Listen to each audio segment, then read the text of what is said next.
이번 영상은 3장 5절의 폼 다루기 부분을 다루는 영상입니다.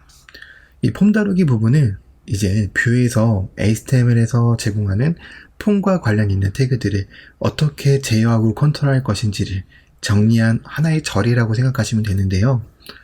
일단 자세한 내용은 책을 통해서 보시는 게 좀 더 많은 정보를 얻으실 수가 있겠지만, 이 동영상에서는 그냥 짧게 핵심만 간추려서 설명을 해보도록 할게요. 자, 코드를 통해서 같이 한번 살펴보도록 할 건데요. 일단 그 전에 우리가 지금까지 이 스타일이라는 태그를 계속 살려두고 작업을 하고 있는데, 이 스타일이라는 태그에 별다른 내용이 없다라고 한다면 얘를 지우셔도 상관은 없습니다. 이 점은 책에서도 명시가 되어져 있으니까 이미 잘 참고하셨을 거라고 생각이 들고요. 혹시나 영상만 보시는 분들을 위해서 얘를 왜 쓰지도 않는데 계속 남겨두는 거지? 라는 이제 의문이 있으실까봐 이번 영상에서 이렇게 간단하게 설명을 드린 거고요. 필요 없으면 지워도 된다 라는 거고, 자, 예를 들어서 이렇게 폼 태그가 있는데 폼 태그 내부에 어떤 사용자의 아이디를 입력하는 입력창과 패스워드를 입력하는 입력창이 있다라고 이렇게 가정을 해보도록 할게요. 자, 그러면 화면에 이렇게 입력창 두 개가 노출이 되게 될 텐데, 사용자가 여기 입력한 값들을 이제 뷰 내부에서 알려면 어떻게 해야 되냐면 바로 vmodel이라는 디렉티브를 사용하면 됩니다. 자, 예를 들어서 여기에 이렇게 한번 정의를 해볼게요. uid라고 이렇게 정의를 하고요. upw라고 이렇게 정의를 해보도록 할게요. 그러면 uid와 upw라는 두 개의 데이터가 생겼고요.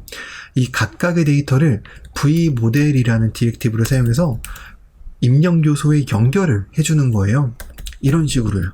그리고 vmodel로 이런 식으로 연결을 해주는 겁니다. 자, 이렇게 되게 되면 첫 번째 입력 요소는 uid 데이터와 연결이 되고, 그 다음에 두 번째 입력 요소는 upw 데이터와 연결이 되게 되어져서 해당 입력 요소에 발생하는 변경값들은 뷰 자체적으로 이제 이 입력값이 업데이트 되도록 설정이 되게 됩니다. 한번 해보도록 할게요. 메소드스를 하나 정의를 해서요. 어떤 on 클릭 핸들러라고 이렇게 하나 정의를 하고요. 이 클릭이 발생하게 되면 여기에 내부적으로 uid와 upw를 출력하게 해보도록 할게요. 버튼 태그를 만들어서 타입 버튼으로 지정해주고, 여기에 클릭이라고 해서 on 클릭 핸들러를 연결을 해주는 거죠. 자, 그리고 나서 한번 확인을 해보도록 하겠습니다. 여기에는 ABC라고 입력하고요. 여기는 1, 2, 3이라고 입력한 다음에 클릭을 누르면 이렇게 보시는 것처럼 uid가 정의가 되어져 있지 않다라고 나오는데, 이 부분을 이렇게 해줘야 됩니다. 메소드스 내부에서 참조할 때는 this라는 키워드를 사용해 줘야 되죠. 자, abc라고 하고 1, 2, 3, 4라고 클릭을 하게 되면 보시는 것처럼 해당 입력 요소에 어떤 값이 입력이 되었는지를 이제 이 옵션스 API 스크립트 내부에서 확인할 수 있게 되는 거고요.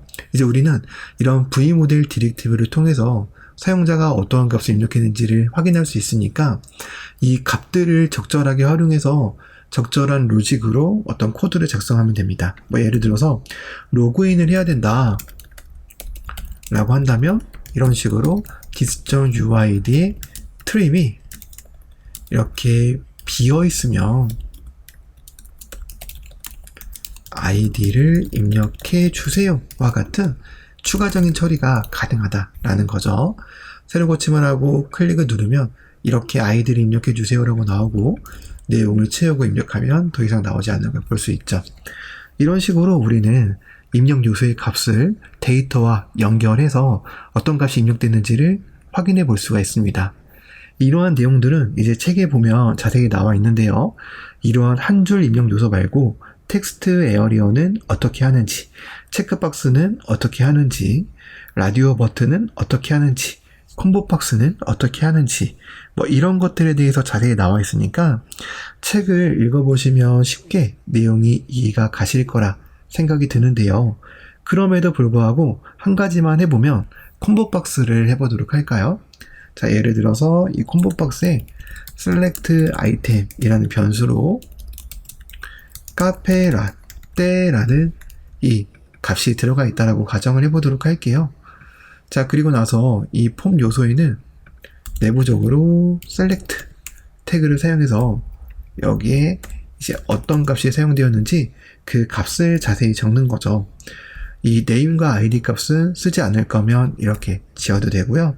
자, 예를 들어서 아메리카노 적고 아메리카노 다음에 카페 라떼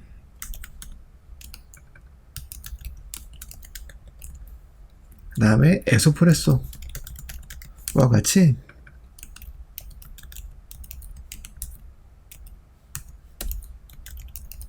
어떤 셀렉트 박스를 구성했다고 가정을 해보도록 할게요. 그러면 사용자가 여기서 어떤 값을 입력했는지 확인하려면 마찬가지로 v모델 디렉티브를 사용하면 된다는 거죠.